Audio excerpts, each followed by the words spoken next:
t'ont amené à faire quelque chose pour la société? Si tu as eu un déclic, un livre, quelque chose de personnel qui t'a fait pousser à aller de l'avant?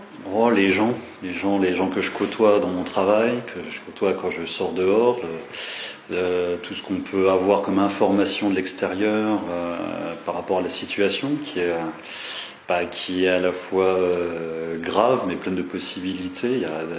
Et puis une prise de conscience qu'on doit tous bouger par rapport à ça, quoi.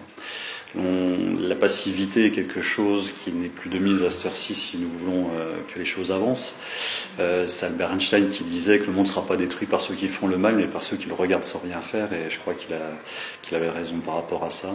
Donc du coup, je me suis dit, je peux faire ma part. Et comment ça a commencé, donc la création du projet Mosika? Je dirais par une forme de déduction logique. Pour ma part, c'est ma logique à moi, mais par rapport aux problèmes que nous avons sur Terre, la solution pour moi, ma logique m'a abouti à cette solution-là, c'est qu'il faut supprimer l'argent. L'argent n'est pas nécessaire, je pense, pour ma part, une grande supercherie qui existe depuis plusieurs millénaires. Mais après, une fois qu'on pense peut-être avoir cette solution-là, comment est-ce possible de passer dans un monde sans argent?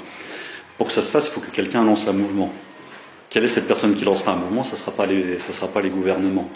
Et parmi les peuples, je dirais, qui le fera, ça sera quelqu'un qui y croira.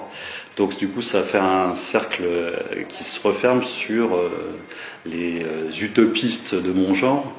Et pour ma part, je ne devais pas passer mon tour, puisqu'on est en fait un cercle extrêmement fermé. Pour l'instant, enfin pas fermé, on est au contraire ouvert, mais un cercle qui est extrêmement petit.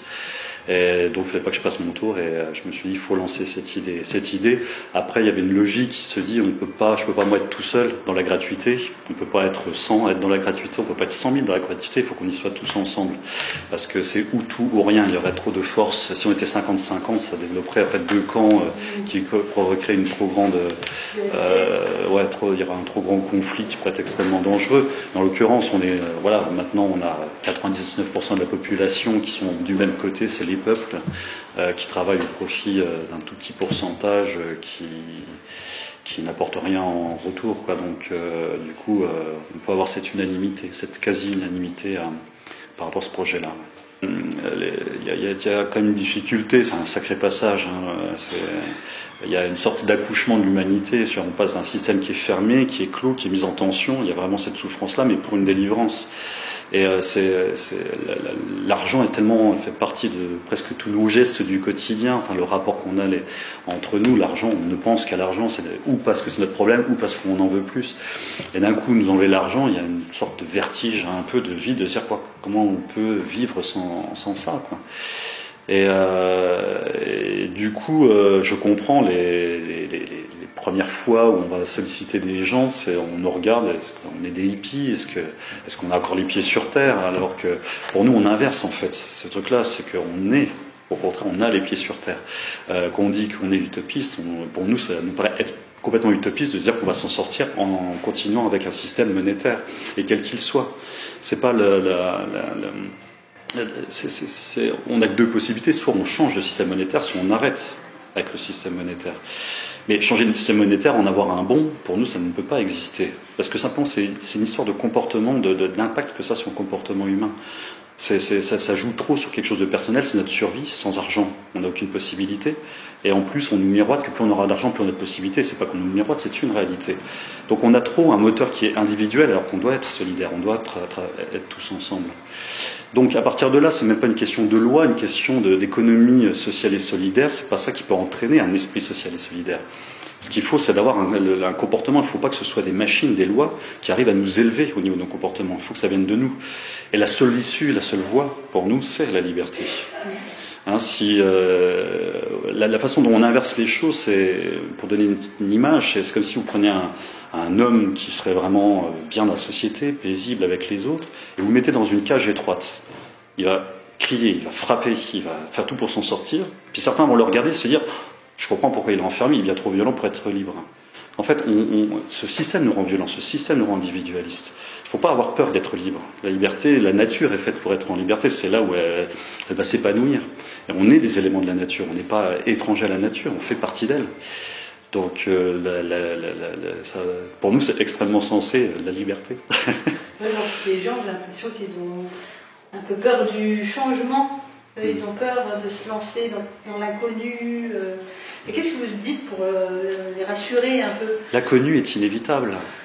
Il n'y a pas de changement sans inconnu. C'est pas possible. C'est tout ce qui a été imaginé, votre téléphone, votre télévision, la voiture, n'importe quel film a été imaginé avant d'être créé. Le truc, c'est que ça n'existe pas avant d'exister. On fait quelque chose qui est inconnu. On a besoin d'inconnu parce que le connu est dangereux.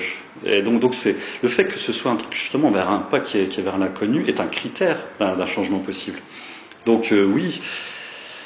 Il y a de l'inconnu, mais voilà, c'est, je crois, Mère Teresa qui disait que la vie est un risque, celui qui n'a pas risqué n'a pas vécu, il faut que nous prenions des risques. Comment rassurer des gens par rapport à ça, c'est, on me dit des fois, oui, mais si on bascule tous ensemble du jour au lendemain dans un monde libre, ça va forcément mal se passer. Ce choc thermique, bien sûr, c'est énorme. On a conscience de l'ampleur de cette idée-là. Mais comment c'est possible que ça se passe mal si l'humanité arrive à s'unir pour basculer ensemble le même jour pour sa liberté? Ça veut dire qu'on commence le premier jour à être unis, libres, qu'on a pu tout ce qui est lié au système monétaire. Plus de dirigeants, plus personne n'a de dette, plus de trafic d'enfants, plus de trafic de femmes, plus de trafic de drogue, d'animaux, d'organes, plus de braconnage. Plein de tout ça, nous sommes libres, égaux, nous savons tout faire, nous pouvons loger tout le monde, nous pouvons nourrir tout le monde, et nous avons une planète qui est magnifique. Comment voulez-vous que ça se passe mal? Enfin, si jamais ça se passe mal, alors il faudra en conclure quelque chose, c'est que l'humanité n'est pas une espèce faite pour vivre, c'est une espèce qui est faite pour s'éteindre. Et ça, je ne le crois pas du tout. Bien sûr que ça fonctionnera. On aura tout pour nous. Après, de tout ce qu'on est en train de vivre, ça fonctionnera. Voilà. Et comme disait l'abbé Pierre, il ne faut pas attendre d'être parfait pour faire quelque chose de bien. Voilà. Ça, c'est quelque chose qui m'a aidé pour commencer à prendre aussi des initiatives. Et comment on fait pour adhérer à Musica? Extrêmement simple. On va sur Internet. Vous tapez Musica sur Google et vous avez une rubrique adhérer, un pseudo, une adresse mail. Le pays, ça c'est juste pour voir l'évolution au niveau planétaire. Donc vous avez une cartographie qui est disponible. Vous pouvez voir déjà en mettant votre curseur sur tel pays, il y a combien de membres par pays. Donc comme ça, on voit l'évolution de l'organisation du projet. Bah, je te remercie. Et la petite question aussi. Tu avais une baguette magique, tu avais 3 vœux, qu'est-ce que tu changerais dans un mieux-être pour la société de demain? Unis, libre, égaux. Ok, je te remercie. De rien.